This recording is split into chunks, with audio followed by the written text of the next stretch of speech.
ইতিমধ্যেই আন্দোলন কিন্তু তৃতীয় দিনে পড়েছে। স্বাস্থ্য ভবনের বাইরে কিন্তু এখনো অবস্থান করছেন জুনিয়র ডাক্তাররা। শুধু জুনিয়র ডাক্তার নন, আন্দোলনকারীর সংখ্যা বেড়েছে। আন্দোলনকারীদের বিভিন্ন শ্রেণীর মানুষজন তারা কিন্তু অংশগ্রহণ করছেন। আজ সকালের ছবিটা দেখাবেন, চিবাশিস মৌলিক রয়েছেন। চিবাশিস, কুসুমিতা, এই মুহূর্তে আমি দাঁড়িয়ে রয়েছি স্বাস্থ্য ভবনের সামনে এবং যে ছবি তুলে ধরবো, অভিজিৎ দাসকে যে ছবি দেখাতে বলো, তুমি দেখতে পাচ্ছ এখনো আন্দোলনরত চিকিৎসকরা, জুনিয়র চিকিৎসকরা তারা বসে রয়েছেন।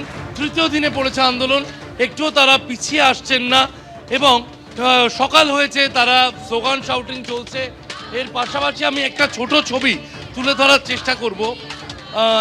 এক নাগরিক এসেছেন, হাতে পোস্টার। আমি অভিজিৎকে একটু ছবিটা দেখাতে বলে, একটু পোস্টারটা দিয়ে চলে। আজ আপনার জন্মদিন? আজ আমার জন্মদিন, আর কিছুই করার নেই। আমি এসেছি এনাদের সাথে উৎসব পালন করতে প্রতিবাদের মাধ্যমে। এছাড়া আর আমার কোনো আনন্দ বলতে আর কিছু হচ্ছে না। জন্মদিনের উৎসব পালন করবেন সারাদিন চিকিৎসকদের? সারাদিন এনাদের সাথেই আমি আছি। আজকের দিনটা আমি এনাদের সাথে সেলিব্রেট করতে চাই।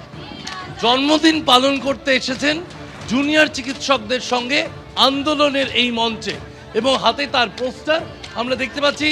স্লোগান শাউটিং চলছে, জুনিয়র চিকিৎসকরা রয়েছেন এবং নাগরিক সমাজের বিভিন্ন অংশ তারা কিন্তু জলখাবার নিয়ে এসেছেন। ঠিক কালকে যে ছবিটা আমরা দেখেছিলাম, লেক টাউন, নিউ টাউন, সব বিধাননগরের বিভিন্ন বাসিন্দা তারা এসেছিলেন এই জুনিয়র চিকিৎসকদের সহমর্মিতা জানাতে, পাশে আছেন সেই বার্তা দিতে এবং তার সঙ্গে তারা কিন্তু যেভাবে স্লোগানে তাদের আন্দোলন জারি রেখেছেন চিকিৎসকরা।